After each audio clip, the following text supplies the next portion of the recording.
You're watching the 4-9 show. Breaking news, breaking fucking news. The San Francisco 49ers agreed to terms this morning with kicker Robbie Gould. Surprise, surprise. Can't believe it. I'm actually shocked.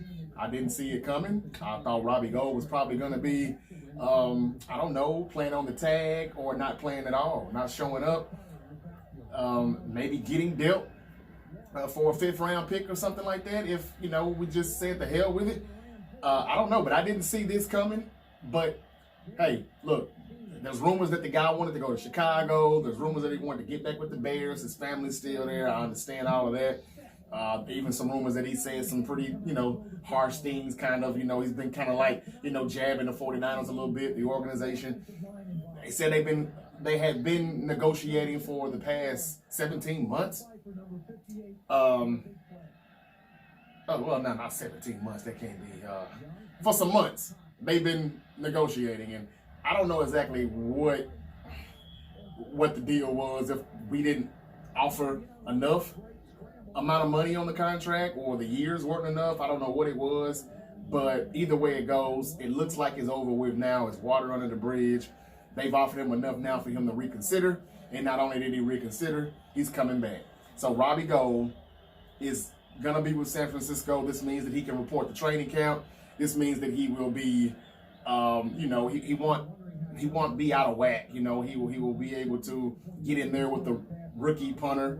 The whole special teams crew can be together and on the same page. We don't have to worry about him pulling a hammy on a extra point or whatever in preseason or something like that because he didn't, or regular season because he missed time.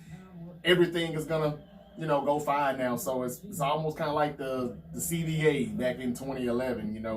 When you thought we were gonna miss a lot of games, it was a lockout for, like 100 days or so, but we didn't miss anything but the Hall of Fame game. So all is well ends well, and that's what happens here. It seems like we thought we weren't gonna have a kicker this year. If we did, we didn't think we were gonna have a good kicker. Nowhere near as accurate as this man. Let's be real. He's an accurate kicker. 72 out of the last 75 field goals he has made for us in the past 2 seasons. So now we get to have him for the 2019 season. The deal, it's an option, kind of like an NBA option thing. I mean, it's a 2-year deal, possibly 4-year deal. He will be with us for 2 years at with $10.5 million guaranteed. It could turn into a 4-year deal where he would get $15 million guaranteed out of a $19 million contract. So it could be 4 years, $19 million, or they could just opt out and say, we're good. Thank you for your services, and you can move on. We'll let you go if you want to get back to Chicago if that opportunity presents itself, or if he decides to retire because he's 36 right now. He will be 38 by then. Or they may say, hey, not going to get a better offer anywhere else. I'm liking it here. I am paid. My family's still out there, but I'm going to go ahead and finish my career in San Fran. Who knows? But it's a 2-year, possible 4-year deal. Whatever the issues was, with the contracts, with the negotiating, they definitely have been able to come to an agreement now. I don't know if it's the guaranteed money or whatever. It's not outrageous money for a kicker. Kickers are getting a little bit more now, but it's pretty good. I mean, the 2 years, I think, makes him the highest paid kicker in the league with the $10.5 million in 2 years guaranteed. If it's 4 years, I think they're saying that he's the second highest paid kicker in the league. So basically, the Niners have their kicker. We're set. That's good. I was kind of pissed off with him for the past month or so. I've been getting tired of hearing the story as well. I'm sure you all are too out there, Niner fans. But now it's over with, man. I can't believe it. I'm surprised, but I am relieved because, say what we want to say, this man is our MVP. He's been our best player on the team for the past 2 years. We can talk about, Kyle Shanahan. We could talk about, the offense, the game plan, the play calling. We could talk about Robert Saleh. We could talk about the D-line. Whatever you want to talk about, Robbie Gould has been the man. 72 out of 75 kicks. So whatever he said, whatever he wanted or didn't want, I don't care. I'm over it already. He's coming back. We need him. So, I'm not going to front. We need them. I'm glad we're keeping them. And don't get me wrong, that needs to change to where we rely on a kicker to put points on the board. 3 points is not enough, but we always find ourselves getting down into the red zone, and we need him to put 3 on the board, and those threes just don't add up to wins when other teams, our opponents, are getting 6, sometimes 8, with the 2-point conversion. So I thought we were going to be we better get in the end zone, smash it in some kind of way, and let's go for 2 type offense. I thought we were going to be the Pittsburgh Steelers, to be honest with you. We're going to have some crazy scores every week. 8 here, 22, you know what I'm saying, 30, 33. Those are the type of final scores I'm thinking that we're going to have. So, but it's good to know that we've got him. We're going to need him. Who can kick in that win? I mean, that it's good to have him. Now, what I don't want to happen is the little, I don't know what to call it, the 49er kicker curse that we've had for the past several years. I mean, if you want to go back to Phil Dawson, it's like we get a kicker, we sign him for 2 years, they kick their ass off the first year, and then the second year is like, where the hell did he go? Who is this? Is this a clone or something? I mean, this is not the same kicker we had last year. It's like the second year there's some kind of jinx, and they just fall all the way off, and we let them go and we move on. Before Phil Dawson, there was David Akers. David Akers was, man, he was spot on. Everything on the money, very accurate. Then all of a sudden, that second season, nothing. I mean, it was so bad to where we were thinking about cutting him mid-season. Harbaugh stuck with him, got into the postseason. He was still kind of iffy. He missed a field goal in the Super Bowl. He missed one he was missing field goals all year. It was like, what are we going to do here? We need a damn kicker, and we're going to need him because we don't punch it in the end zone all the time. So that 2012 season was shaky with David Akers. So it was David Akers, it was Phil Dawson. I hope that's the end of it, though. I mean, we've never kept these kickers for longer than those 2 years, I believe. We're finally getting to do that with Robbie Gould. So I hope these next 2 years, possible 4 years, are going to be just fine. Now, I'm not saying he's going to be 80-something% like he has been with us these past 2 years. But, if we can still get the Robbie Gould kicking that we got in Chicago, we'll be fine. It's just that last year he didn't do so good in Chicago. He knows it. He admitted it. And he said, hey, no hard feelings. I needed to be better. I wasn't. It's a business decision. And more than that, it was the Bears making a financial decision more than anything. Just cap-wise, they had no other choice but to move on. I didn't know what was going to happen, though, guys, because the Bears have some pretty crappy kickers out there right now, I've heard. And so, we didn't know if they were trying to call us or not. Either way it goes, Shanahan, Lynch, Parag Marate, they've all said, hey, look, we got to do something. And they got it done the day of the deadline. They beat it, got it done early this morning. They might have been working on it all last night. I don't know. But the deadline was somewhere around this afternoon, maybe 3 p.m., 4 p.m. Eastern. We got it done. So that's good. So the breaking news again, Robbie Gould, he's coming back. He's a Niner. He may be red and gold until he's retired. I wouldn't say dead and cold, but he may be in the red and gold until he's done. 2 more years, that's going to be good. We're going to need him. I hope that we can put more balls in the end zone this year, but the way we've been playing lately, we've needed them. We're going to need them. So, man, I'm going to just, look at some news, check out some things, put some film together, and try to come up with another video for the next couple of days or so, and come back with you with some more of this training camp talk that I was telling you about. But that's pretty much it. Breaking news today, Niners beat the deadline and they keep kicker Robbie Gould. Other guys who were supposed to have been trying to get contracts like Javion Clowney and there's one more. Clowney and your boy in Atlanta, Grady Jarrett. Those guys are not going to reach deals today, per Adam Schefter. But we got ours done, and that's all that matters. That's good. Everybody's going to be coming back healthy for training camp, it looks like it. Jason Verrett, Jimmy Garoppolo, just about everybody. I'm not sure about Quan Alexander, but Jason Verrett's supposed to be good to go. Jimmy G's supposed to be good to go. And we get to see that cornerback battle with Verrett and Spoon, on the opposite side of Sherman. We also get to see Tavarius Moore and Adrian Colbert go at it until Jimmy Ward is ready to get back into camp. and then it'll be a three-way practice, a three-way battle at the safety. So the safety in that right side of the cornerback position is going to be very, very interesting. You know, not to mention the wide receivers that I've done the video about a couple of days ago. You know, so it's going to be real interesting. We've only got about 2 more Sundays to go without football for the rest of the year. That's good. I can't wait. Right now it's July the 15th. We've got this Sunday coming up, and I think next Sunday, and that will be it. So ready to end this month and ready to get to it. Football. I'm chilling right now, you know what I'm saying? I'm going to try to enjoy the rest of this day. And as you can see, I'm going back to the good old days, man. 94 49ers representing, you know, my man Steve behind me. You know, hey, red and gold till I'm dead and cold. No matter what, we're gonna be here, man. We're gonna try to remain faithful. We're gonna remain faithful. I mean, and you know, we're going to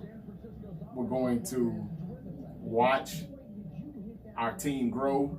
We're trusting the process. Shanahan and Lynch, this is year 3 of their tenure, and it is a big year. You know, I wouldn't say boom or bust, but actually, I think I can say boom or bust. That's what it is. It is what it is. So it's gonna be a crazy year, but I think it could be a good one. I'm optimistic. I'm becoming more and more optimistic about this season as the days and the weeks go by here in this month of July. And I'm telling you, today was a big deal. I mean, a lot of people think that, man, it's just a kicker. It's just a fucking kicker.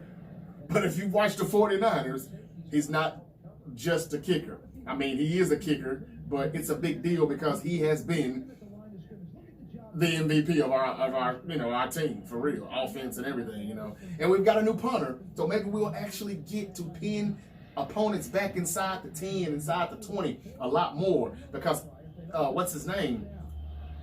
Man, I can't even think of his damn name. I didn't like him. I wasn't crazy about him. Bradley Pinion left for free agency, went to Tampa Bay. We've got a rookie now. I wasn't really pleased with where we drafted him at, but nonetheless, we drafted one. We needed one, and his film looks pretty good. He's faking punts and stuff and running and taking off. He's a big, thick guy, can run a little bit, tough, scrappy, and he actually does. He has some velocity on his punt, and the way the ball goes, it's kind of funny. It's a little bit unorthodox, but he gets it done.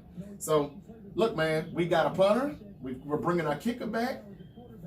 Who's going to return? You know, Raheem Mostert can do kickoff returns. K.O.D.S could probably go back to punt returns a little bit, switch that up with him, and it just depends on who makes the roster. But it's looking good, though. This is good. It's real good. I'm excited, man. I know y'all are saying, man, calm down, it's just a kicker. But I'm excited because we needed him. I mean, I'm sorry. We did. Whoever dropped the ball, I'm glad they picked it back up. Parag Marate doing what he does best, and that's work a contract out. Now, I don't know who's the winner in this because the option could be team option or it could be player option. Or it could be just both of them coming together saying, what do we want to do here? I'm not sure. But either way it goes, right now, I'll worry about the other 2 years when we get there. The first 2 years is guaranteed he's there.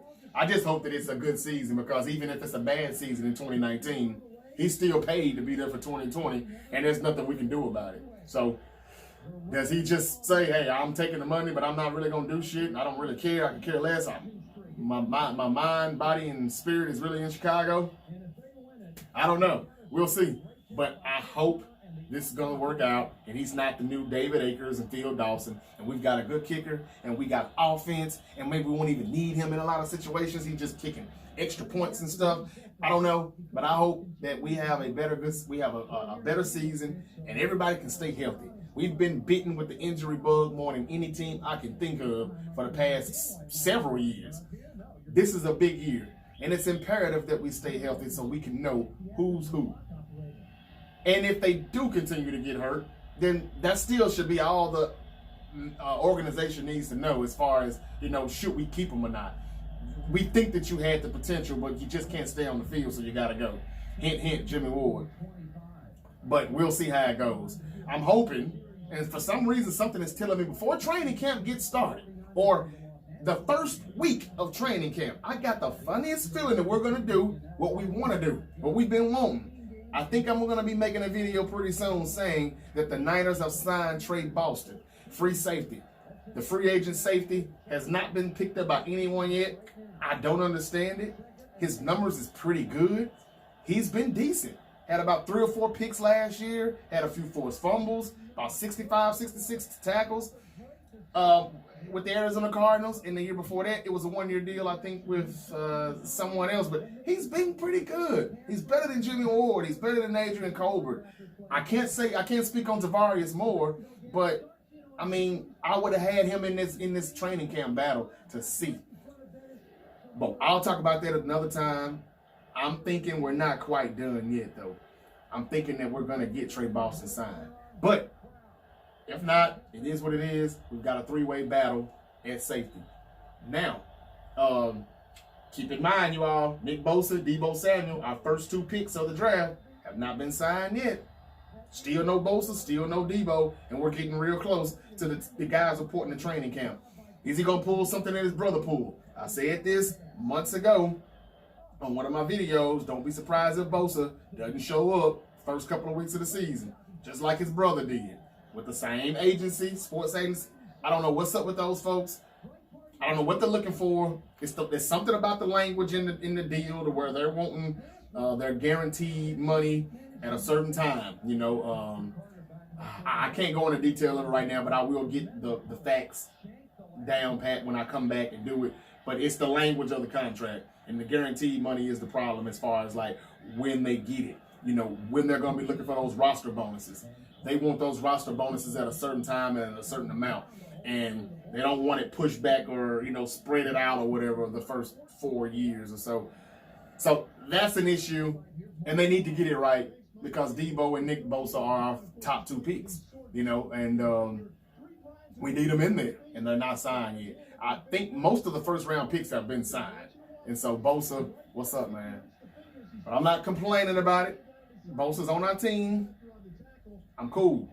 You know, I'm not going to bring up any other stuff that was going on during, you know, pre-draft stuff. It is what it is. He's a Niner now, so that's that. I'm looking for him to do big things. Solomon Thomas, man, real quick. Solomon Thomas, he did this mental health presentation, award thing or whatever, and him and his mom and his dad was there, and he was talking about mental illness. And, you know, it's a serious deal. Now, in the past, I've said a lot of harsh things about Solomon Thomas, only strictly football, though. I didn't think that he should have got picked at number 3 overall. I didn't think that he was being played at the right position, though, with us. But at the same time, I still just didn't feel like I don't think that he is a first-round pick or a number 3 overall pick. But with that being said, he's going to finally get to show us what he can do at his rightful position, and that's playing at DT inside next to Defoe. I think that's going to happen. That should happen. Why it hadn't been happening is the reason why I've been complaining about Robert Saleh for the past year. We're going to see if he plays inside more, and if he does, there's no reason why he shouldn't have a breakout year because he's next to Butler. He's got Bosa and D Ford who are on the edge. He should not be getting double teamed anymore. I mean, those 3 guys they're the ones who are going to bring all the attention. Get all the attention. So, Solomon Thomas, this should be your year. I understand what you've been going through, and it's bad. I probably wouldn't even play football if I lost my sister, you know, and especially the way he lost her, you know, suicidal. It's fucked up. I'm not gonna lie. My heart goes out to you and your family, man. My condolences. I didn't know all of that at the time when I was, you know, bad-mouthing your play on the field, but now I understand. But he says that he is better. He feels better, you know, mentally and physically. He says he's ready to go, and I like to hear that. He says he's ready to hurt people. He's ready to hit people. He's ready to get back to it. And this is the first time he's felt like this in a while. He almost lost the passion to play football, and I can't blame him. I wouldn't have played probably. I probably would have tucked off last year. So it's understood. But if he's mentally ready and focused like he says he is now, and he says he's finally started to cry, and he's letting it all out, because this is something that he's been wanting to do, and he didn't know that he could cry. And now he's crying and it feels good. Man, look, I feel you, bro. And I hope it works out for you, and I hope that you know, can really show it on the field what a lot of 49er fans think that you can do anyway. And another reason why I had to fall back is because we didn't put you at your rightful position. I think we will do that now this year. New defensive line coach and Robert Saleh, I think they watched enough tape and understand where you belong, where you rightfully belong. So I'm looking for a big year for him. I really am. But I'm going to give you like stats and everything on these people, on these players as we get closer to, preseason games. I'm going to start doing that within the next week or so. You'll be surprised what I got for you. But I think Saleh is going to stand out because he should be getting the least amount of attention compared to the other three guys that we're going to have on that line with Bosa, Ford, Buckner. I mean, it's going to be crazy, man. It's going to be crazy. But again, Robbie Gould, he's staying as a Niner. That's what's up. It's your boy K.O.D.S. I'm out of here, man. I'll be back. I will be back. Thank you for tuning in to another episode of the 49 Show. As always, man, red and gold till I'm dead and cold. Thanks for watching the 49 Show.